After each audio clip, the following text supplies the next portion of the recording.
Hello everyone, welcome to a new blog. কেমন আছো তোমরা সবাই? আশা করছি ভালো আছো, আর আমি অনেক ভালো আছি। তো চলে এসেছি নতুন একটি ব্লগ ভিডিওর সঙ্গে। তো এখন বাজে 7:30 নাগাদ। তো আমি সকাল সকাল ঘুম থেকে উঠে সমস্ত কাজকর্ম আমার সারা হয়ে গেছে। এইবার তোলার পালা আমার সোনা পাপাকে। তো আমার সোনা পাপাকে তুলতে হয়নি, নিজেই উঠে পড়েছে। খুব তাড়াতাড়ি আজ উঠে পড়েছে, না হলে ওর উঠতে 9টা বেজে যায়। তো আজকে তাড়াতাড়ি উঠে পড়েছে।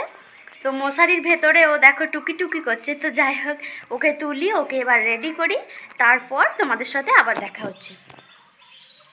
এই তো ছোনা বাবা উঠে পড়েছে।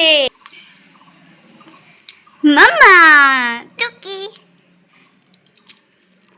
গুড মর্নিং ছোনা, তুমি উঠে পড়েছো? এবার হাসো বুবরে। তো সোনা পাপার মিষ্টি হাসি দিয়ে ভিডিওটি স্টার্ট করলাম। তো দুদিন ধরেই ভাবছিলাম বিছানার বেডশিটটা চেঞ্জ করব। তার জন্য চাদরটা আমি অনেক আগেই তুলে নিয়েছি। এখন বিছানাটা দেখো একদম অগোছালো হয়ে পড়ে আছে। তার জন্য একদম বিছানাটা পরিষ্কার করে নিচ্ছি, তারপর বালিশের ওয়ার আর বিছানার চাদরটা পারলেই হয়ে যাবে।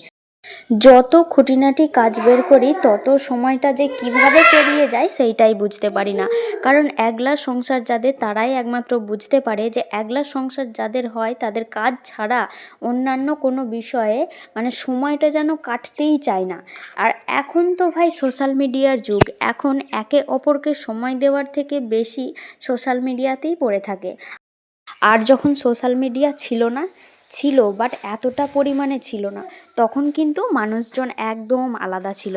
তখন সময় না কাটলে মানুষ একে অপরের সঙ্গে গল্প করে, তখন কি বলতো, চল সময় কাটছে না, একদম লুডো খেলা যাক, এই রকম ছিল ব্যাপারটা। আর এখন কি হয়েছে, সময় কাটছে না, দুজন দুদিকে দুটো ফোন নিয়ে এর ওর সোশ্যাল মিডিয়ায় কোমর দুলানো দেখতে দেখতেই সময় কেটে যাচ্ছে। কী যুগ এলো ভাই! এখন হয়তো অনেকেই বলবে, তুমিও তো সোশ্যাল মিডিয়ায় কাজ শুরু করেছো, তোমার এত কিসের ঢঙের কথা। সেই সব আমি বলতে চাইছি না, এই কথাটাই বলতে চাইছি, এই কথাটা বোঝাতে চাইছি যে এখন সোশ্যাল মিডিয়ায় দেখা যাচ্ছে যে তারা কত সুখে আছে, তারা কত হাসি খুশিতে আছে, এরা কত ভালো মন্দ জিনিস খাচ্ছে, ওরা কত সুন্দর সুন্দর জায়গায় ঘুরে বেড়াচ্ছে। এই সব দেখে কিন্তু অনেকের মনে হয় যে তারা অত খুশিতে আছে, সুখে আছে, ভালো মন্দ খাচ্ছে, আমাদের কেন হচ্ছে না। তাই একটা কথাই বলবো, অন্যের সুখ দুঃখ দেখে নিজেদের সংসারে অশান্তি বাড়ানোর কিন্তু কোনো দরকার নেই। একটা কথা ভেবে রাখবে, সোশ্যাল মিডিয়া কিন্তু শুধু ভালো দিকটা তুলে ধরে, খারাপ দিকটা কিন্তু তুলে ধরে না। তার জন্য বলবো যে যা খুশি করছে করুক, সোশ্যাল মিডিয়ার দিকে অত না কান দিয়ে নিজেদের সংসারটাকে গুছিয়ে তোলো, দেখবে অবশ্যই ভালো হবে। তো যাই হোক, তোমাদের সঙ্গে গল্পগুজব করতে করতে আমার কিন্তু এদিকে সমস্ত কাজটা কমপ্লিট হয়ে গেছে। এদিকে একদম ঘর গোছানো কমপ্লিট। তো চলো এবার স্নান টান করে পুজো আজাটা সেরে নেওয়া যাক। তো সকাল সকাল একদম স্নান টান করে রেডি হয়ে গেছি, আর এরপর পুজো আজা করব। তো একটা জিনিস দেখাই, দেখো আমাদের ফুল গাছে কত ফুল হয়েছে। এই দেখো কত ফুল হয়েছে, গাছ যেন একবারে ফুল দিয়ে চাপা দিয়ে দিয়েছে। তো কাদের কাদের বাড়িতে এরকম ফুল গাছ আছে কমেন্ট করে জানিও। আমাদের বাড়িতে তো এত ফুল গাছ আছে, লাল জবা, সাদা জবা, ওদিকে টগর ফুল, হলুদ টগর, অনেক ফুল আছে। এই দেখো আমার সোনা পাপা ফুল গাছের গোড়ায় ঘোরাঘুরি করছে।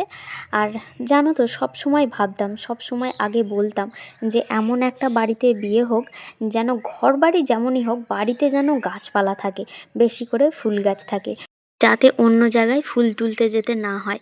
সব সময় ভাবতাম যেরকম স্নান টান করে যখন পুজো আজা করব, এইরকম ফুলের সাজি করে ফুল তুলতে যাব। দেখো এক সাজি ফুল তুলেছি, কত সুন্দর লাগছে তাই না?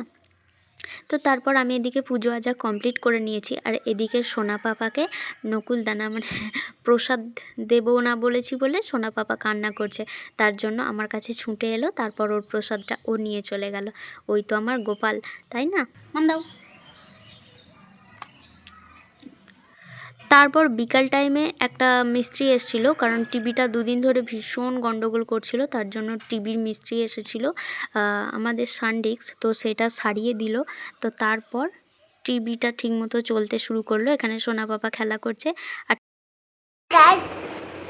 একবার লে পাগলু ডান্স করে দাও তো, লে পাগলু ডান্স ডান্স করে দাও তো সোনা।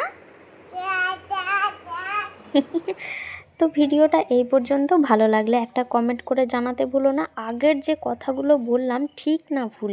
তো ভিডিওটা এই পর্যন্ত, দেখা হচ্ছে পরের ভিডিওতে। টাটা।